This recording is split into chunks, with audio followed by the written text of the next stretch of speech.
Hello friends, কেমন আছেন সবাই? ভিনেগার এটা এমন একটা পরিচিত নাম যেটা এখন প্রায় সমস্ত খাবারে ব্যবহার করা হচ্ছে। আর তাছাড়া রেস্টুরেন্টে তো ভিনেগার ছাড়া চলাই মুশকিল। এজন্য আজকে আমি আপনাদের দেখাবো যে ভিনেগার কিভাবে তৈরি করা হয়। ভিনেগার তৈরি করার পূর্বে আপনাদেরকে বলে দিই, ভিনেগার দুই প্রকারের হয়ে থাকে। একটা হলো হোয়াইট ভিনেগার আর একটি হলো Apple cider vinegar. White vinegar প্রায় সমস্ত খাদ্য পদার্থে ব্যবহার করা হয়, যেমন চাউমিন, মোমো, বিভিন্ন রকমের সবজি, মাছ, মাংস ইত্যাদিতে। আর এর দাম অনেক কম। আবার অন্যদিকে অ্যাপেল সিডার ভিনেগার, যেটা ব্যবহার করা হয় শরীরের মেদ কমাতে, শরীর সতেজ রাখতে এবং ত্বক পরিচর্যা করতে। এছাড়াও আপনি এটা বাড়িতে কিভাবে ঘরোয়া পদ্ধতিতে তৈরি করতে পারবেন ওটাও দেখাবো। আজকে আমরা অ্যাপেল সিডার ভিনেগার সম্বন্ধে কথা বলবো এবং জানাবো অ্যাপি ফেজ ড্রিঙ্ক কিভাবে তৈরি করা হয়। স্টেপ বাই স্টেপ ফ্যাক্টরির সমস্ত গোপন তথ্য আপনাদেরকে জানাবো। কিন্তু তার আগে আমার একটা শর্ত আছে। আজকের ইনফরমেশন যদি আপনাদের হেল্পফুল মনে হয় তাহলে ভিডিওতে লাইক করে চ্যানেলটিকে সাবস্ক্রাইব করে পাশের নোটিফিকেশন বেল আইকনটি অন করতে হবে, যেন নেক্সট ভিডিওর নোটিফিকেশন পান। তো চলুন শুরু করা যাক। ভিনেগার তৈরি করার জার্নি শুরু হয় আপেলের জমি থেকে। যেহেতু অ্যাপেল সিডার ভিনেগার সম্পূর্ণ আপেল দিয়ে তৈরি হয়, এর জন্য অনেক মাত্রায় আপেলের দরকার পড়ে। শুধু আপেলই নয়, আরও অনেক জিনিস দরকার পড়ে, কিন্তু যেটা সবথেকে বেশি দরকার পড়ে ওটা হলো আপেল। সর্বপ্রথমে জমিতে ভালো কোয়ালিটির আপেল চাষ করা হয়। 6 মাসের মধ্যে আপেল সম্পূর্ণ রেডি হয়ে যায়। এখানে কাঁচা কিংবা বেশি পাকা আপেল চলবে না। একদম পাকার আগের মুহূর্তে যে আপেল তৈরি হয় ওটা একদম পারফেক্ট। এবার অনেকগুলো ওয়ার্কার এবং মেশিনের সাহায্যে জমি থেকে আপেল হারভেস্ট করা হয়। এই কাজও খুবই চমৎকার। এখানে নিত্য নতুন মডার্ন মেশিন ব্যবহার করা হয়। একবার যখন সমস্ত আপেল হারভেস্ট করা হয়ে যায়, অর্থাৎ গাছ থেকে পাড়া হয়ে যায়, তখন এগুলোকে ছোট ছোট ট্রাকে করে ফ্যাক্টরি সফরে যেতে হয়। এবার এগুলো ফ্যাক্টরিতে পৌঁছে গিয়েছে। এখন এগুলোর স্যানিটাইজেশন করা হবে। এর ফলে এতে থাকা ব্যাকটেরিয়া, নোংরা এবং আরও সমস্ত কিছু মরে যায়। এবার কনভার বেল্টের সাহায্যে এগুলো চলে যায় মেশিনের আর একটা অংশে। এখানে দেওয়া থাকে লেবুযুক্ত পানি। আর আপনি দেখতেই পাচ্ছেন কনভার বেল্টের উপরে পানিতে ভাসতে ভাসতে আপেলগুলো সামনের দিকে এগোচ্ছে। এখন এগুলোকে পাঠানো হবে ক্রাশিং সেকশনে। একটা অটোমেটিক ওয়াশিং মেশিন সমস্ত আপেলগুলোকে পিষে এর জুস বের করে নেয়। আর অন্যদিকে সমস্ত জুস জমা হতে শুরু করে। এখনো ভিনেগার তৈরি হয়নি। ভিনেগার তৈরি হতে এখনো অনেক সময় বাকি আছে। এবার একদিকে জমা হয়ে যায় ক্রাশ করা আপেলের খোসা এবং অন্যদিকে জমা হয় জুস। এবার এখান থেকে ডাইরেক্ট এগুলোকে পাঠিয়ে দেওয়া হয় ফার্মেন্টেশন ট্যাঙ্কারে। এখানে মেশানো হয় 30% চিনি এবং 70% আপেল জুস। এবার এগুলোকে রেখে দেওয়া হয় 60 দিন ফার্মেন্টেশনের জন্য। এর মধ্যে কিন্তু কোম্পানি বন্ধ থাকে না। ফ্যাক্টরিতে প্রতিনিয়ত আপেল সিডার তৈরি হতে থাকে। যাই হোক, 60 দিন বা 2 মাস পর আপেল সিডার একদম তৈরি।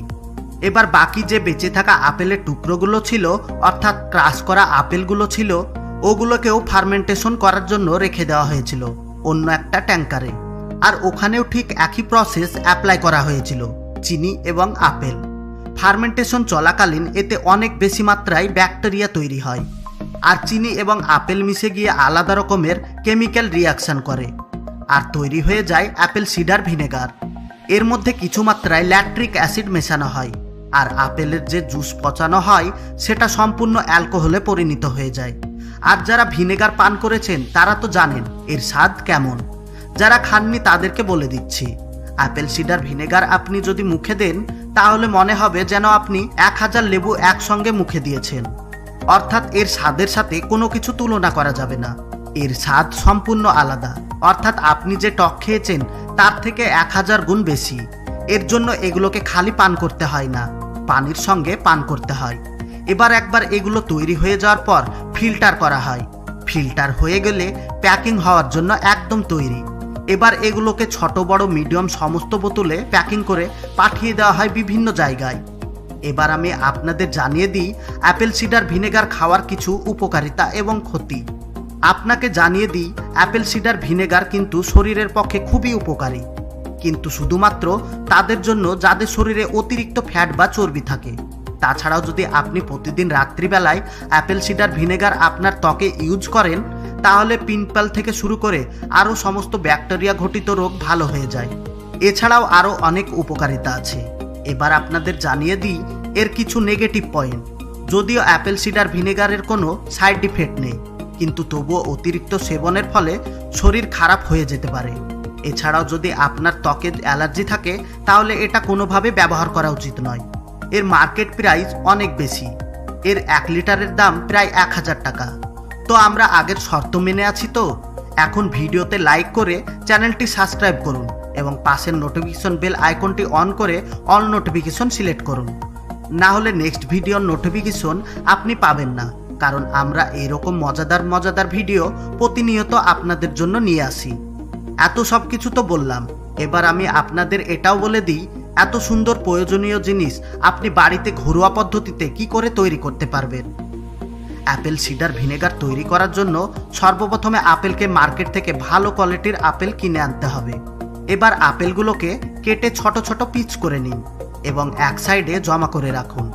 তার সাথে কিন্তু ভেতরের সমস্ত বীজগুলো বের করে দিন।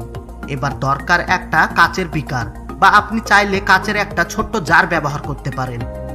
এবারের প্রসেস খুবই সিম্পল।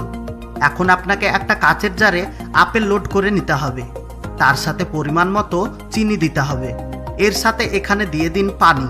এবার এগুলোকে আপনাকে কয়েকদিন পর পর নাড়াচাড়া করতে হবে। তার সাথে একটা উপরে রং উঠবে না এরকম কাপড় দিয়ে দিন, যেন ব্যাকটেরিয়া জারের ভিতরে যেতে পারে কিন্তু কোনো রকম নোংরা যেন আসতে না পারে। ঠিক এইভাবে 15 থেকে 22 দিন পর্যন্ত এইভাবে রেখে দিন। এবার এর মধ্যে থেকে কিন্তু স্ট্রং অ্যালকোহলের মতো সুগন্ধ বের হতে থাকবে। তার মানে এটা ঠিকঠাক তৈরি হয়েছে। 1 মাস পর এটা এখন প্রায় তৈরি। এবার আপেল থেকে এর এক্সট্রা পানিগুলোকে ছেঁকে বের করে নিন, আর অতিরিক্ত যে আপেলের টুকরোগুলো ছিল সেগুলোকে জারে রেখে দিন, কারণ এর থেকে আবারও ভিনেগার তৈরি করা যাবে। এখন যে প্রথমে আমরা ভিনেগার তৈরি করেছিলাম সেটাকে আলাদা পাত্রে স্টোর করতে হবে এবং 30 দিন একইভাবে রেখে দিতে হবে, আর ওটা সিপি বন্ধ করে। 1 মাস পর ভিনেগার একদম তৈরি। এবার এটাকে ছেঁকে আলাদা কাচের পাত্রে স্টোর করুন। এখন এটাকে আপনি 1 বছর বা 5 বছর কিংবা 10 বছর পর ইউজ করুন না কেন, কোনো ক্ষতি হবে না। তো বন্ধুরা, দেখলেন তো কত সুন্দরভাবে ভিনেগার তৈরি করতে পারবেন, আর ওটাও বাড়িতে। চলুন এবার দেখে আসি ফ্যাক্টরিতে কিভাবে আপেল দিয়ে অ্যাপি ফিজ তৈরি করা হয়। আপেল দিয়ে অ্যাপি ফিজ তৈরি করার জন্য আপেল যত পুষ্ট বা পাকা হবে তত ভালো হবে। এইভাবে সেম একই প্রসেসে ফ্যাক্টরিতে পাকা আপেল নিয়ে আসা হয় এবং সমস্ত আপেল ট্রাক থেকে একটা কনভার বেল্টের উপরে ঢেলে দেওয়া হয়। কনভার বেল্ট আপেলগুলোকে নিয়ে চলে যায় ওয়াশিং সেকশনে। এখানে আপেলগুলোকে পানি দিয়ে খুব সুন্দরভাবে পরিষ্কার করা হয়। এই কনভার বেল্ট এমনভাবে ডিজাইন করা হয়েছে যার ফলে আপেলগুলো ঘুরতে ঘুরতে সামনের দিকে এগোতে থাকে এবং পুরো আপেল ভালোভাবে পরিষ্কার হয়ে যায়। এবার এই আপেলগুলোকে পাঠিয়ে দেওয়া হয় বড় একটা জুসার প্রাস মেশিনে। এই মেশিনের মধ্যে অনেকগুলো রোলার লাগানো থাকে, যার ফলে আপেলের সমস্ত জুস বেরিয়ে যায়। এবার এই জুস একটা ট্যাঙ্কে স্টোর করা হয়। শুধু এখানেই কাজ শেষ নয়, এবার এই জুসকে ভালোভাবে ফিল্টার করা হবে। এই জন্য এই মেশিনকে এমনভাবে ডিজাইন করা হয়েছে যার ফলে জুসে থাকা এক্সট্রা মেটেরিয়াল 2 সাইড দিয়ে বেরিয়ে যায়। এবার এখান থেকে চলে যায় মেশিনের আর একটা পয়েন্টে, যেখানে কম্পিউটারের সাহায্যে সঠিক মাত্রায় energy, vitamin C, vitamin E আরও নানান ধরনের শরীরের এনার্জি আনা ইনগ্রিডিয়েন্ট দেওয়া হয়। এবার অ্যাপি ফিজ বোতলে ভরার জন্য একদম রেডি। এবার একটা অটোমেটিক মেশিনের মাধ্যমে প্রত্যেকটা বোতলে এই অ্যাপি জুস ভরে দেওয়া হয় এবং প্রত্যেকটা বোতলকে ওপর থেকে সিল প্যাক করে কোম্পানির লোগো লাগিয়ে দেওয়া হয়। তারপর বোতলগুলোকে কার্টনে প্যাকিং করে সিল প্যাক করা হয়। তারপর চলে আসে আমাদের মার্কেটে।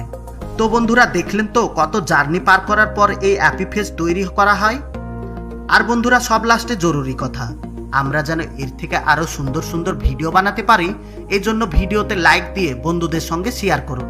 আর যদি আপনি আমাদের চ্যানেলে নতুন হয়ে থাকেন তাহলে চ্যানেলটাকে সাবস্ক্রাইব করে অল নোটিফিকেশন সিলেক্ট করুন, যাতে আমাদের পরবর্তী ভিডিও আপলোড করার সঙ্গে সঙ্গে আপনি সবার আগে দেখতে পারেন। এতক্ষণ পর্যন্ত সঙ্গে থাকার জন্য আপনাকে অসংখ্য ধন্যবাদ।